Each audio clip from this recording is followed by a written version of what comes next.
esta ocupadita, intensa mañana, ya tarde, en Sin Censura, déjenme saludar a dos maestros, bueno, un maestro y a un sensei, al maestro Francisco Paco Cruz, periodista de larga trayectoria, más de 47 años en el periodismo, autor de una larga lista de libros. Les recomiendo los dos más recientes, Las Damas del Poder y García Luna, El Señor de la Muerte. Siga buscando estos libros en sus librerías favoritas, en las tiendas de autoservicio, porque siguen las reimpresiones de García Luna, El Señor de la Muerte, y de Las Damas del Poder. Y obviamente apoye al querido Paco Cruz en sus redes sociales. Ya llegó, es parte fundamental de este espacio libre como el viento. Querido Paco, buenas tardes, te saludo con mucho gusto. Vicente, ¿cómo estás? Buenas tardes, también saludos, un abrazote a Ramiro antes de que lo presentes y decirle que ya le cumplí con el saludo que habíamos quedado, pero Vicente, estamos a 9 días de hacer historia y de marcar los cambios que requiere este país o regresar al pasado, así que estamos justamente en cuenta regresiva, Vicente.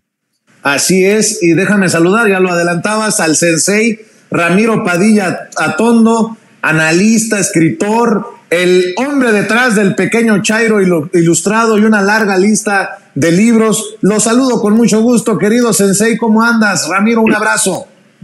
Muy bien, mi querido Vicente, gusto saludarte, gusto saludar al profe Paco Cruz aquí. Con todo, han sido tiempos extraños, intensos, raros. Hemos visto el ocaso de la clase intelectual, ¿no?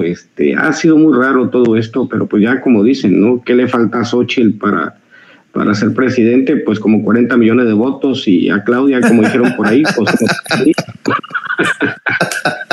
eso es la raza malora.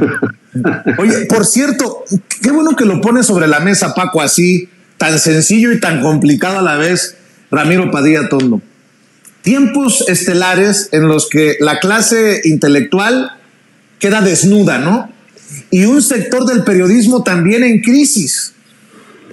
¿Cómo llega México? ¿Cómo ves que llegamos a este 2 de junio? Una cita que se antoja histórica, debe de ser histórica, Paco. Bueno, mira, Vicente, ya lo decía Ramiro, llegamos en algunos sectores, llegamos en crisis, no nosotros, pero hay sectores tradicionales viejos, la vieja prensa llega mucho en crisis. Estaba escuchando a Leo Zuckerman que nos acusaba, y me sumo en eso, de ser personas que polarizábamos, que los atacábamos, y dicen, tengan mucho cuidado porque estamos listos para enfrentarlos cuando hablan de unión, cuando hablan de unificación. Creo que hay el sector de la prensa está en crisis gravísima, la prensa tradicional. La prensa tradicional llega en crisis, llega desgastada, llega con cero credibilidad. Mira, yo no sé si en algún momento tuvo credibilidad. Yo he platicado mis experiencias de niño, en mi casa del pueblo, cuando esos sectores tradicionales de la prensa, Jacobo Zabludovsky, de Negri, el que quieras, el que sea, anunciaban por su cercanía con el poder, por la cercanía con los presidentes del PRI, luego del PAN, incluso estaba ya López Dóriga, que había rescatado y prácticamente lo digo así en serio, y casi de la basura, porque era un tipo que tenía muchos problemas. La esposa de López Portillo, cuando en mi casa escuchaban la televisión o leían El Sol de Toluca, que era el que llegaba, que pues, prácticamente era un símil de todos los periódicos del país por el control que ejercían los presidentes de la República, la Secretaría de Gobernación, sobre todo los medios decían, no va a subir la leche. Pues en mi casa salían a comprar la leche que pudieran alcanzar, no va a subir el azúcar, subían a comprar azúcar porque sabían que en 1 o 2 días iba a subir, así que nunca sé si tuvieron algún día credibilidad. Yo estoy convencido que no. Yo te lo he platicado. Cuando yo le platiqué a mi padre cuando me preguntó qué quería hacer y le dije quiero ser periodista, casi se infarta y me deshereda. Es el único problema que tuve en la vida con mi padre. Yo lo he comentado, un comandante del Cuerpo de Granaderos, uno de los 4 comandantes del Cuerpo de Granaderos en la Ciudad de México, y me dijo, es un sector que está corrompido hasta la médula, y luego me hizo algunas advertencias. El día que yo te vea con alguno de ellos, con Jacobo Zabludovsky, con López Dóriga, con cualquiera de ellos, ten mucho cuidado. Y yo entiendo lo que me decía entonces mi papá. ¿Tenía mucha razón? Sí, tenía mucha razón. No, pero sí había un sector corrompido desde entonces. Hoy, después del gobierno o del triunfo de Andrés Manuel López Obrador en 2018, creo que está sumido en una crisis profunda, profundísima, y nos hace falta replantear, repensar y dignificar el periodismo, dignificar la labor de informar, Vicente. Y lo que no entienden, esa falta de credibilidad, esa corrupción profunda que había en la prensa, se notó claramente, no solo por el triunfo de Andrés Manuel López Obrador, sino porque irrumpe un nuevo grupo de comunicadores, algunos muy jóvenes, otros no tan jóvenes, pero irrumpen a través de las redes sociales y muestran la verdadera cara de la prensa mexicana. Así que llegamos una prensa que está como los intelectuales que dicen necesitamos algunos apapachos, que nos digan de cuánto quieren esos apapachos, que son miles de millones de pesos. Hay que analizar solo y estudiar los gobiernos de Peña, de Calderón, de Salinas, de Díaz Ordaz. Sí, al que vayas, vamos a encontrar que había una prensa chayotera, que no es una invención nueva.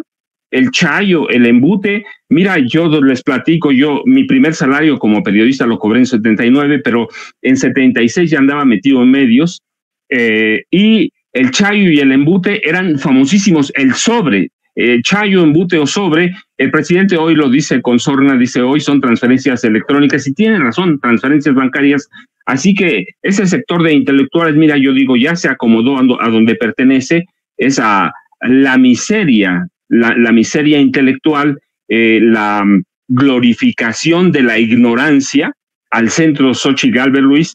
Así que llegan en crisis, llegan exigiendo prácticamente su apapacho, que es ¿de qué tamaño es el depósito de la cuenta bancaria? Tendría yo que preguntar.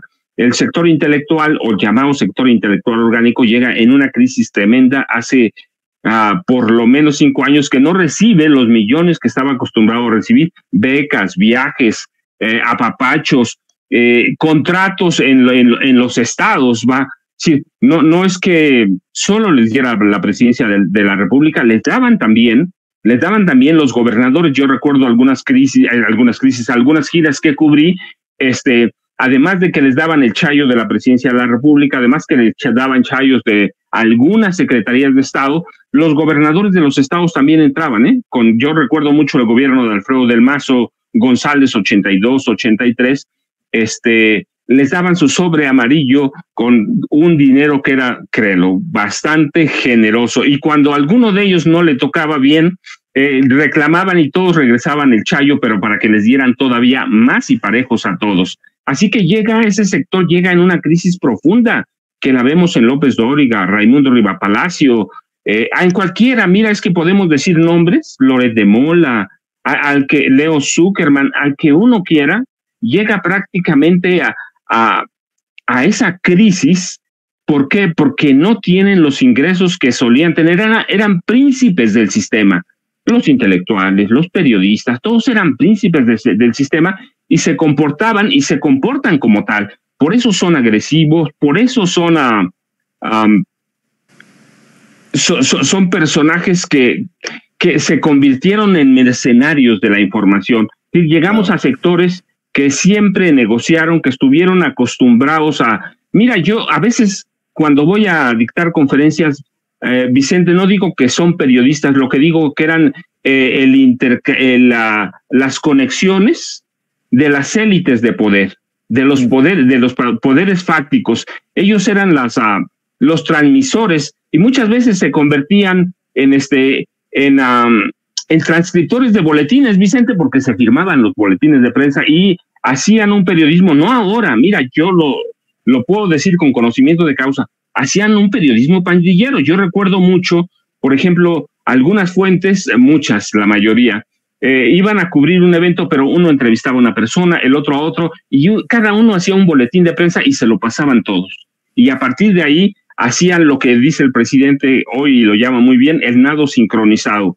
Hoy siguen haciendo ese nado sincronizado, con que vean que uno escribe un tema, ya saben para dónde van, ya saben a dónde golpear, y se convirtieron no solo en mercenarios, se convirtieron en conspiradores. Hoy llegan en crisis, y la vemos, aunque después podamos hablar del tema, lo vemos en Anabel Hernández, que necesita abiertamente el reconocimiento del presidente de la República para saber que es libre.